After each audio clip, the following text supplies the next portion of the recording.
Alright guys, BLM here, we're back with another episode of Assassin's Creed Black Flag. Continuing on where we left off. I'm loading back into the world because I was wrong, and it turns out this game doesn't have a sleep mode, so I had to start the game over again. I had to reboot the game, I should say. Well, fuck. Yeah, it's morning. Last night I was really fucking tired, so didn't even know what the fuck was going on towards the end of that episode. But we need to find 5 more metal. We kind of, I believe we died right at the last second. Last time, so that was pretty annoying. We gotta find a ship that has metal on it, but I don't see any. Oh.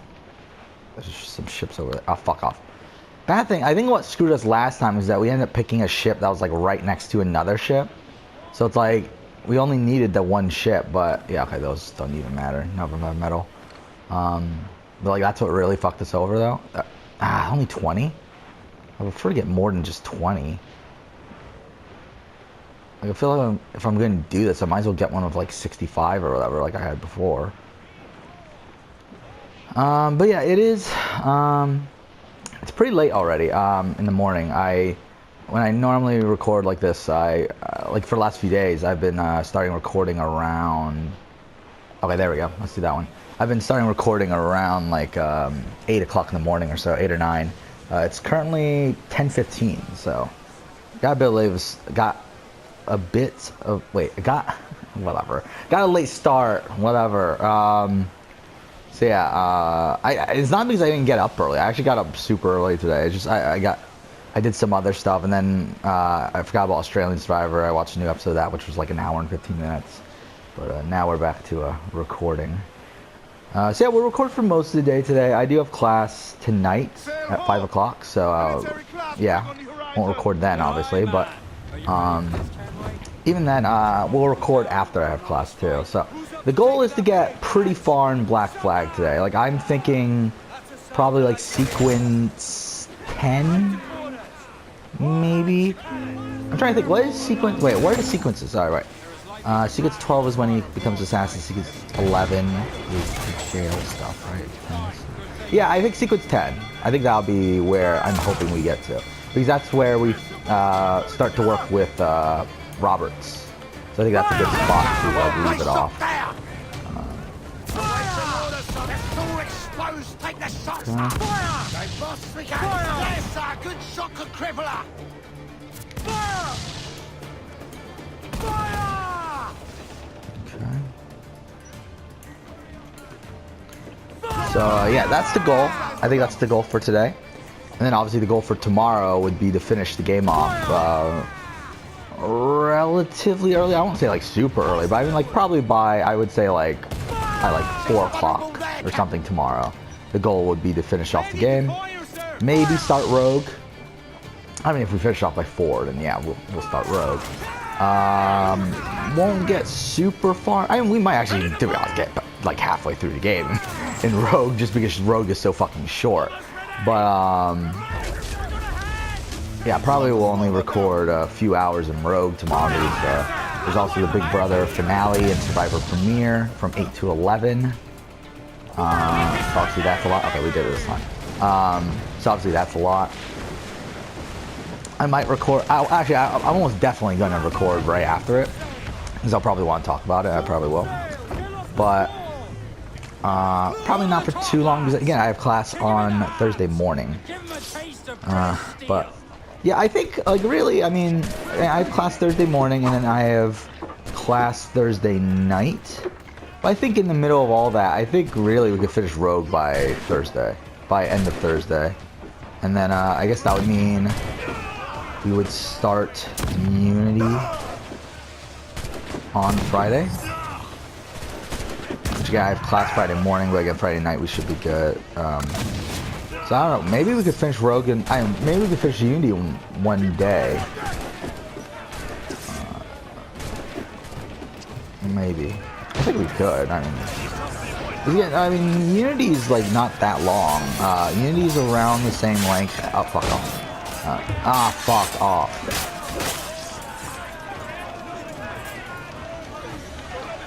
Okay. Yeah, Unity's like what? Like 8 hours, maybe 7, 8 hours. So around the same length as what Brotherhood and stuff was. I think it's a little bit longer, but not much. Yeah, it's funny too because yeah, Unity is like 12 sequences. It's just that the sequences are like so fucking short in that game. Like they're only like half an hour each for the most part. That was a rumble, my god. How do we fare? A fine purchase, no mistake. Now I think it's time. I thought I said namaste for a second. Way back into secrecy. Agreed. So how do we get rid of this notoriety we've stirred up? Money, my boy. A well-placed bribe to the right government official will see the military off your tail. Right, let's do that. I'll need to meet these good Samaritans at some point. Smart thinking. Which, by the way, we're never going to use that. Like, the bribing, I mean, like, the notoriety system in this game with the ships and stuff isn't really used too much in the main story.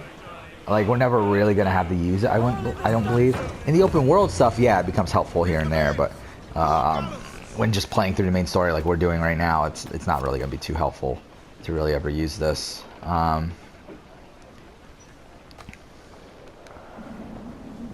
And then again, we are going to have to upgrade our ship at a certain point. We'll probably spend an entire episode just upgrading our ship at some point. Mainly because we kind of have to. But during that, we'll probably, we might need to use the notoriety stuff. Then again, we'll probably want to have the notoriety. Because the thing about the notoriety is that means that pirate ships follow you. I mean, not pirate ships, pirate hunters follow you. And the good thing about pirate hunters is that they have a lot of metal on their ships usually. So it's like if we're looking for stuff like we want to upgrade stuff like the cannons or the other thing, the RAM or anything like that. Like it's pretty helpful actually to have high notoriety. So let's go ahead and get the broadside cannons. Trying to see what. Well, we can get this too. Oh, we need to get further. Okay. Okay, yeah, we need to get further to get a lot of this other stuff. That's what's kind of annoying about sequences. Sequence 3 here is that you could technically upgrade your ship a whole bunch, but the game doesn't allow you to yet because you have the there's a lot of story stuff that's involved with getting like the mortar and whatever else. So.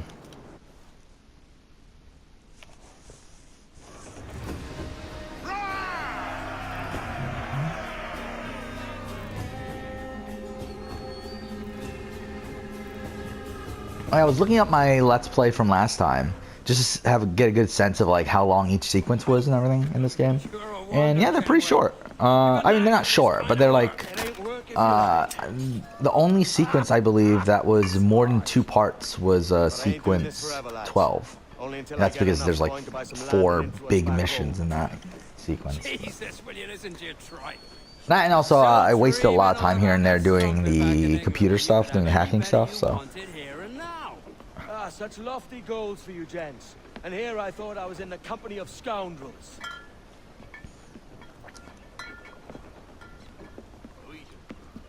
Fine purchase today. What's the crew's mood? All smiles and no teeth. And there's a few talking about meeting with Master Kid to steal from a nearby plantation. Plantation? It's ambitious. Yeah, again, this is a tutorial on plantations. If we can manage it. And yeah. It's a good idea. Yeah, this I'm not a big fan of this sequence 3 here. It's really kind of a mess, but it has to be a mess for gameplay reasons.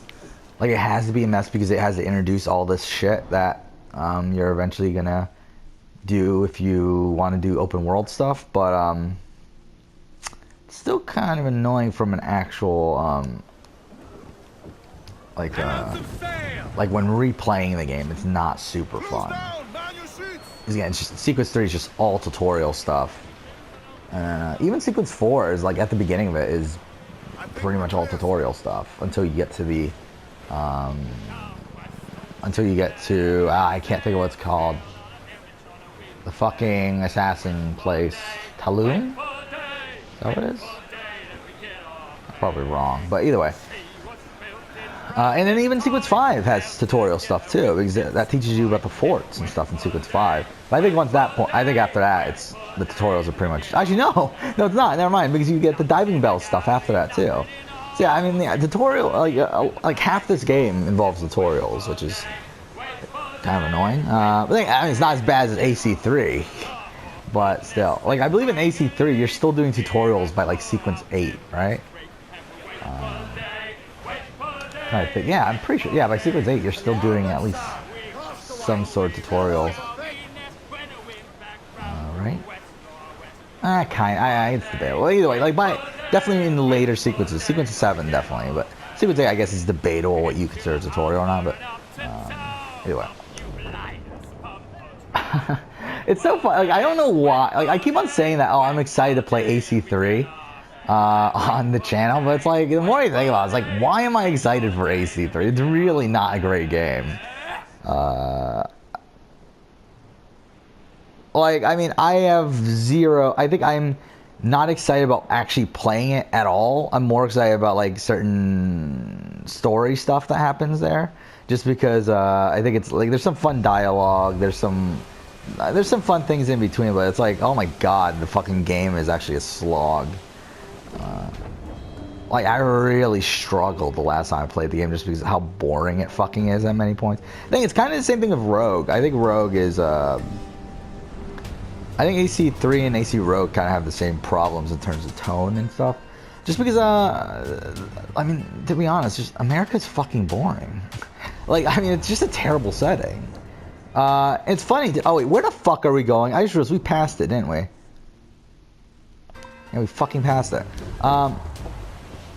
Yeah, I mean, like, I remember, like, when AC3 was announced and everyone was so excited about American Revolution and everything. And I was like, okay, fine, cool. I mean, I knew about a lot about American Revolution. I'm really, like, obviously, did a lot of that sort of stuff in school. So it's like, cool, I could see some stuff that I already know about. And, so I was like, yeah, I was excited at the time. It's like, looking back on it, it's just such a shit setting. It's really terrible. Like, I think it's easily, like, American Revolution's easily the worst setting they've done. I mean, unless you're talking about, like, Rogue with the 7 Years War. But, I mean, that's worse just because nothing fucking happened. Like, in the game that had almost anything to do with the 7 Year War. But, yeah, I mean, they're just boring settings. I mean, like, I think literally, like, every other setting is, like, better than that so far that they've done. I mean, like, obviously you have the Crusades, which isn't the most interesting thing in the world, but it's not bad. You got Renaissance, which, again, like, really nothing. I think the Renaissance is so interesting for a setting for Assassin's Creed in the sense that nothing really happened in the Renaissance that would, or at least very little happens in the Renaissance that you would think would be good for an Assassin's Creed game. But then they actually made it good still by having, like, obviously the great character of Ezio and obviously a lighter tone and everything. Like, they made a much better game there. Fuck off. There we go. Why, look. It's the bastard son of the late William Kidd. Still a mere boy, and yet 10 times the demon his father was. Fancy seeing you here, Kenway. Still looking sleek and mean. How do you not realize this is a woman? Like, really, the first time I played this game, I like was okay. Yeah, so that's definitely a woman, right? This on a corpse. One that was walking about and talking shite to my like, there was never a point where I was playing Black Flag thinking, yeah, this isn't a woman here. So, what's this I hear about a planned raid on a plantation? Not keeping secrets from me, are you? Not very well. Every day, schooners packed with sugar sail past, coming from plantations nearby. Most times they stop here, sell off a few crates. There's one man visiting today that'd earn you a fine profit. So if you'd like to rob his plantation, I'll point him out. I would. Yeah, and going back to the settings thing, I mean, like, is it a Mr. Beck? well, I mean, obviously, Brotherhood's the same setting, but then you got Constantinople and Revelations, which it's fine. Again, it's another period of peace, so it's like it's not really much going on. And to be honest, there's not as much Find and personality follow. there They'll as lead you straight to your prize. there's not as much personality there as there is in the Renaissance, but I still really like Constantinople for the most part. I think the time, I think again, I think it's Darby that really made that game great. If it wasn't for Darby, I do think it would have been an extremely boring setting. But I think because Darby was able to add philosophy to a lot of the characters and a lot of the things that were going on, I think it really made that a lot better. So let's tag him first. Then, I mean, when you move on from that, you got, again, American Revolution's fucking boring as shit. 7 Years' War is boring as shit. But then, I mean, like, and really, I just think America in general is just really, like, American history in a in a Assassin's Creed game is just boring in general. Obviously here, this is, like, still North America here with the Caribbean, but, it's not as bad, obviously, because it involves, like, pirates and whatever else. Like, it's a more interesting setting. And again, I think Darby really makes... I think this could have gone pretty terribly if it wasn't Darby writing this. But, yeah, obviously, there's that. And then, I mean, like, again, French Revolution, pretty good setting. Again, had potential to be pretty boring. And I know some people do think it's pretty boring, but I actually like the French Revolution. Actually, I really like the French Revolution in terms of just history in general, but I mean, also as a setting for Assassin's... Okay, that was close. Also as a setting for Assassin's Creed, I think it's pretty good as well. Oh no, we're about to get the fucking ship tailing mission. Fuck off. I just realized that. Like, really, who the fuck wanted a naval tailing mission? It's like, no one even wanted this fucking tailing mission, let alone a fucking naval tailing mission. Nonsense, man. I had a delightful conversation with the chap just now. We came to quite an understanding. As you see, sir. Then Victorian London's a really good setting as well. Again, I just don't think that they did it well, but still, I mean, it's a fun setting. I think Victorian London is pretty much the furthest forward they should go with Assassin's Creed. I actually think it was a mistake to even go that far forward. Though, I mean, I do think Victorian London's still like I guess they kind of had to at some point, but again, I feel like they kind of realized while doing it that, yeah, this is kind of too far forward. I think that's why they decided to go as far back as they are now. But yeah, obviously, ancient Egypt was great. To be honest, it probably could have been better if they went further back. But where it was great too. I just overheard one of the Bagford's men talking grandly about his plan. Because obviously, like, ancient Egypt that we went to with Bayek is still not really ancient Egypt. Like, I mean, it's ancient in terms of our modern day, but it's not ancient in terms of the history of, like, Egypt in general. I am fucking this up. I just realized. Okay, maybe not. Because, like, already, that was, like... Actually, I don't even know. Is there... But either way, I mean, like, it was already, like... What, 3,000 years or something after all these other... Yeah, I know how restricted areas work. Whatever. I see them. Well, yeah, it was thousands of years after Egypt was originally established. So it's like, even then, it's like... It's not like it's... that far back in terms of Egyptian history. But then we're going to, yeah, obviously now we're going to Odyssey, which in Odyssey we're going to ancient Greece, which is even further back. What is it? It's 430 something BC, right? I don't even know. To be honest, I haven't been paying attention. I just know it's around there because I know Darius dies like at 460, I think, right? Supposedly dies.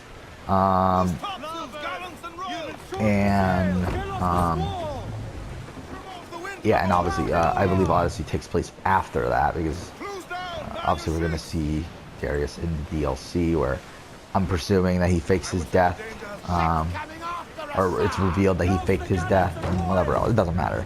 But yeah, I believe it's like 430 BC, somewhere around there. I just haven't really been paying attention. Nor do I really care too much. I mean, it's pretty arbitrary. I mean, fuck off. Okay, are we really gonna get... Okay, thank God. Fuck this mission, though. Again, who fucking thought this was fun? Oh my God, this sequence is really long, by the way. Because, like, after this plantation stuff, we still have to do the killing of Julian Dacasse.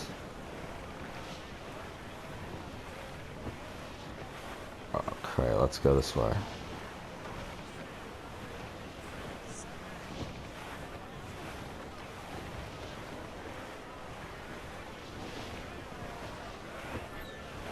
Ah, fuck. That might have been a mistake to go around. Hostile warship Eesh. landing! Think she's a cutter! Royal Navy! Wait, are we gonna... Sir. Oh no. Shit. Well, that's not This good. man's working for Peter Beckford's people. Do you know them? The Beckfords and their sugar empire. Aye. The Beckfords and the Draxes.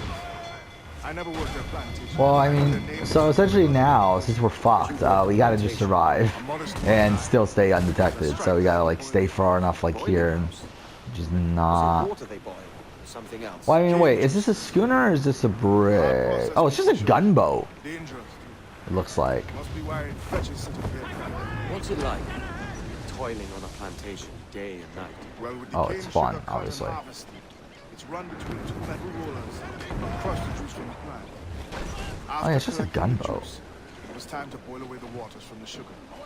This really didn't catch us. Ah, fuck. But let me tell you, brother, boiling sugar is near the hottest thing on earth. Just a touch on the skin will stick like birdlime and burn on, leaving a terrible scar. Jesus.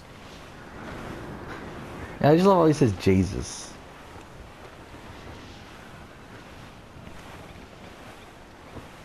The wind is picking up nasty. Be careful, Captain. Might be good. What? Shit.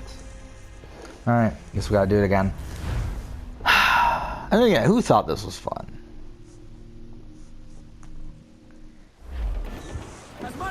Oh, fuck. Working for Peter Beckford's people. It's not too far back, so The it's not that Beckfords and their bad. sugar empire. Aye. Beckford and the Draxes. I never worked their plantations, but I knew their names from hearing other men curse them. But you worked the plantation, no? A modest one, aye. As a striker in the boiling house. Boiling house? Was it water they boiled? Something else? Cane juices. A hard process making sugar.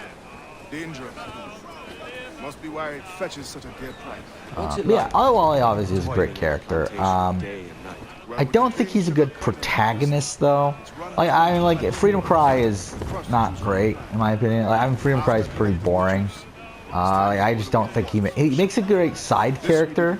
Like he's a great like second in command here, but I don't think he's a great like main character for an Assassin's Creed game or anything. Will stick like birdlime and burn on, leaving a terrible scar. Jesus. I think he's like way too fucking serious Clear the for, foremen! to make an interesting protagonist. I mean, he's too serious, and then he also is just like kind of. I don't know. He's kind of just emotionless in general, isn't he? And he doesn't really ever say anything like too intelligent. Like, he's not like Altair, where it's like, even though he's pretty serious and pretty boring. I mean, like not boring, but pretty serious and pretty like quiet. Wanker too close. The soldiers roving the plantation would catch us for sure. Drop here, then. It's like at least he has like decent philosophy about him. He has decent philosophy. Whatever. It doesn't even fucking matter.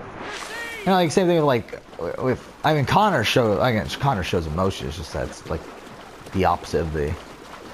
It's not like not a very humorous person. It's more so him being angry and whatever else. Okay. So this is okay. I remember this now. Not my favorite mission in the world, but not terrible. It's not great. Oh, there. Interloper, raise the alarm! Whatever. What's happened here? Why such disarray?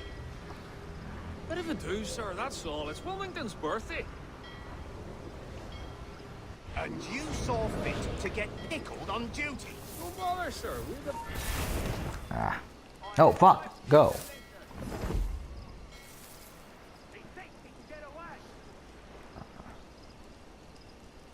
No bother, sir. We've got everything sorted. We'll soon see, won't we? For you Yeah, because I don't must think like a go for protagonist. what's Obviously, a protagonist doesn't need to be like super charming or anything like Ezio or like Arno or any of these sort of type of characters. But I think they like, at least gotta have something, I don't know, like some sort of depth. It just feels like Ottawale, like the only depth he really has is that he's a former slave. And that he wants to like protect other former slaves. It's like, it doesn't really, it doesn't feel like there's much else there. While like obviously with like, look alive, man. You've a job to do. with Altair and like Connor and whatever, there's at least character progression. While I feel like again, Ottawale, I feel like his character never progresses out of the original state, and that state isn't really super interesting to begin with. And really, and that's probably just another thing that's just not great in Assassin's Creed, like in terms of like entertainment, is slavery.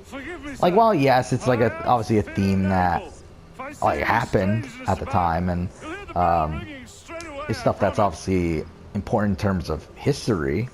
It's not interesting in Assassin's Creed. It's actually really fucking boring almost every time they have anything to do with slavery. Wow, it is what it is. Okay, that was close. So yeah, we gotta get the key now. I'd like to speak to the man in charge here. I require entrance to the warehouse. Which of you dogs has the key to the warehouse, huh? Okay, I believe it's a guy. I believe it's someone over here. If I remember right. No?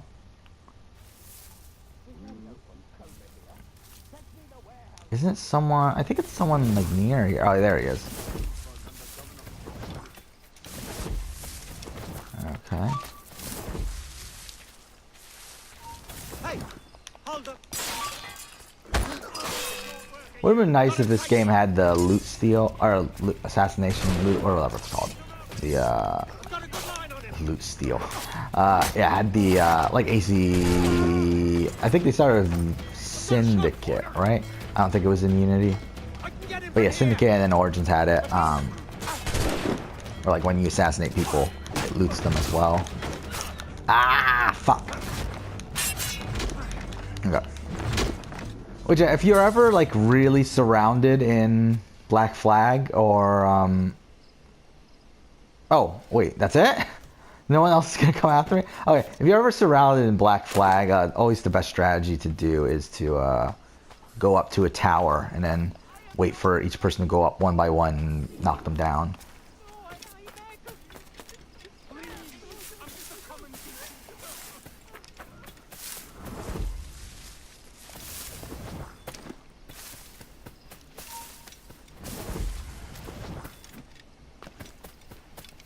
Okay, we're good. Not much.